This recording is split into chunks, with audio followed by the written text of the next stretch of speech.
What's up? So the people want to know. People dying to know. You know, a lot of people know you, man.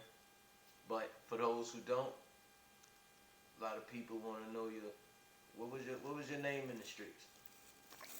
They used to call me Show. Well, a lot of people still call me Show or Show Slim Stunner. What? So where did that come from, though? Show. It used to be Show Maker in middle school or whatever. But once I started getting into the streets, I said, nah, that sounds too trash. So I just took Maker off and kept Show. And then when I went to prison or whatever, they added Slim Stunner on it because I was always had a crazy canteen bag. I had people coming in. We switching shoes. I'm wearing all white fillets in the jail. I got a chain on in the jail. So they was like, this nigga be stunning for real. So Show Slim Stunner. Okay. So, like, what year was it that you got introduced to the streets?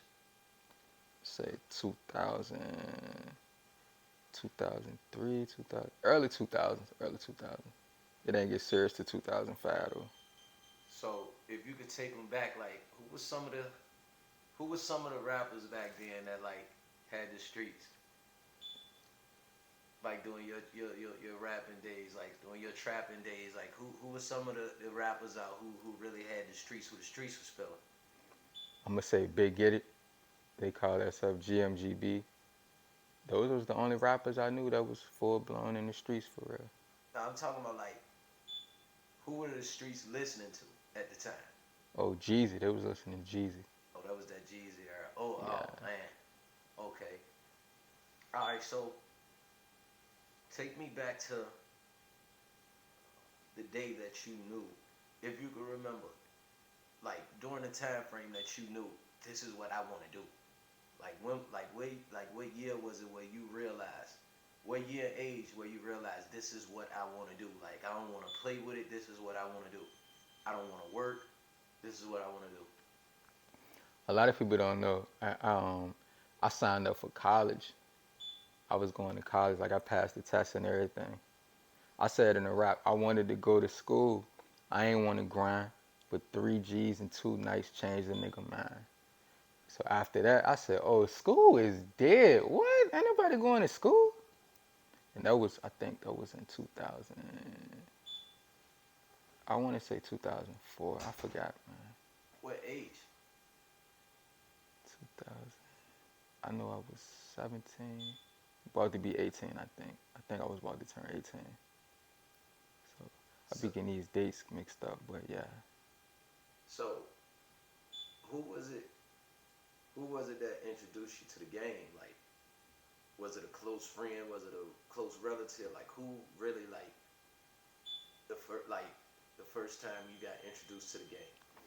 It was when you mean introduce, you mean like when I first heard about it in person, or when I Nah, first. when you first experienced it, when it was like, hey, look, do you want to do this? Like, was it somebody that asked you, did you want to do it, or did you go to somebody and say, hey, look, I need this. This is what I'm trying to do.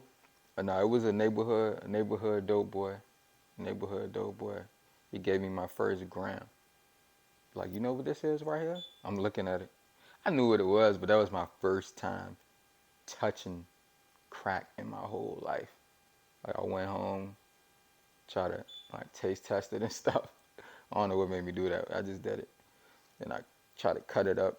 I cut it all wrong. That was my first time ever touching crack.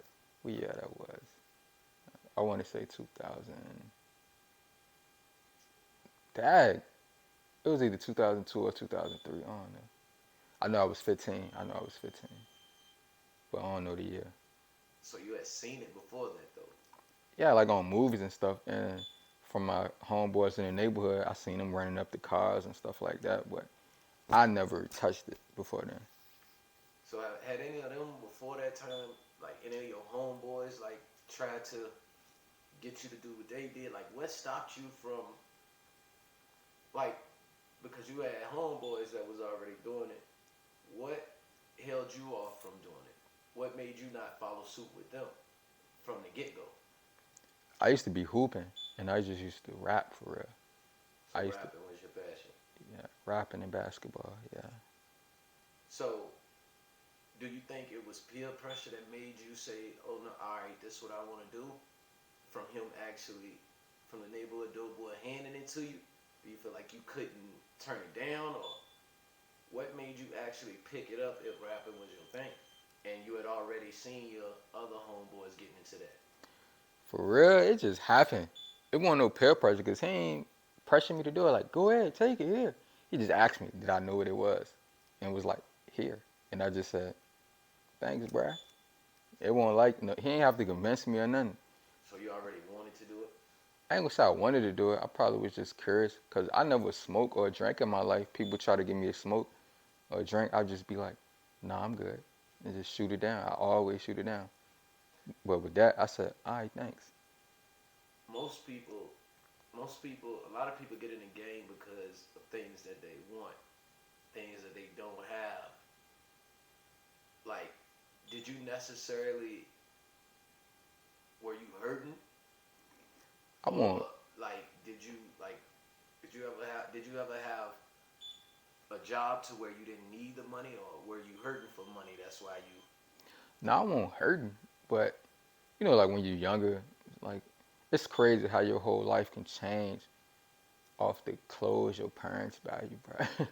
I just wanted to buy certain stuff. I ain't have to have it. I just thought certain stuff was cool, and I wanted my own money.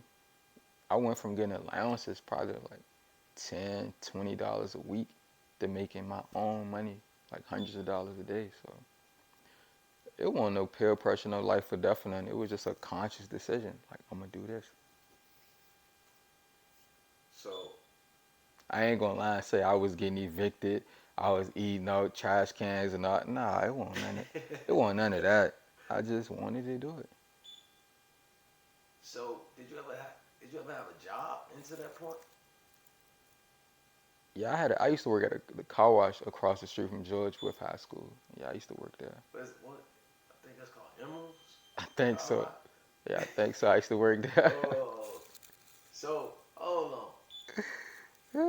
How long did you keep that job though? Probably for like I'm gonna say I'm gonna say 2 or 3 months. It's so crazy that a nigga I started kicking it with that was one of the main plugs in the city. I found like he used to own a car wash when I was working there. That's crazy. I ain't even know him then. That's crazy.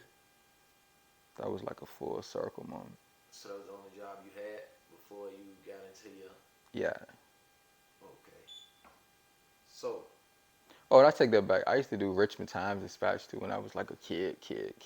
But that ain't nothing. Like knocking on doors. How you doing today? Would you like to blah blah blah? so at what point did you realize like that you never wanted to have a regular job and you wanted to be a hustler? Like, Now it was points that I stopped selling drugs and got a real job. It was times I had jobs and I had over 20 jobs in my life. A lot of people don't know that. Like 9 to 5 clock in job. I don't work at McDonald's. I don't work at Burger King. I don't work at Hewlett Packard. I don't work at Capital One. I don't man, I done had like jobs, like real jobs, bro. But that moment when I said I ain't working no more, that ain't had nothing to do with selling drugs. My boss was tripping, and I just walked off, and I ain't work a job since. That ain't had nothing to do with no drugs and them though. all right. So a lot of people think that when you get into the streets, everybody make money. Oh A no, lot of sir. people think everybody make money. Like, okay, kind of just like let them know like what's real and what's fictitious out here.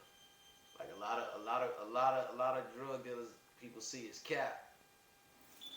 You know what I'm saying? There's a lot of lies, a lot of smoke and mirrors, a lot of propaganda.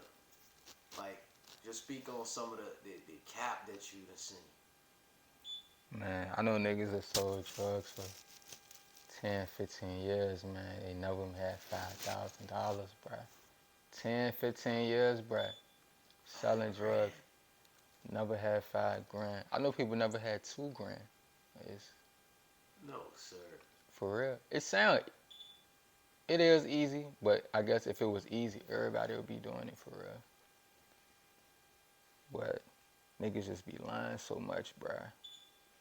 So like speak on like a moment where like you literally seen somebody faking it till they make it out there on the streets. Like give us one story where somebody that you knew from the streets where people thought they was getting it and they really won't.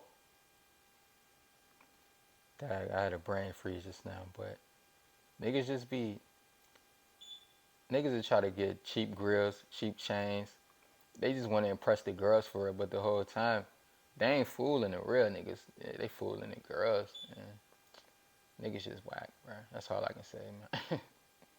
That's all I can say on that topic. So I remember one time when I seen you, I hadn't seen you in a minute, and you pulled up on me in the club, man, and you had like 6 or 7 chains on like different colors with the grill, everything, and you had a mitt on you. You know what I'm saying? So like, I remember too. how did you transition to that point in the game? Because everybody don't get money in the game. That's just a fact. Everybody don't get to a point where they got where they can buy chains or where they got money, where they got product. Is a lot of times where a guy might have a chain, but he might not got no money for it, or he might have product and might not got chains or money, but he got product.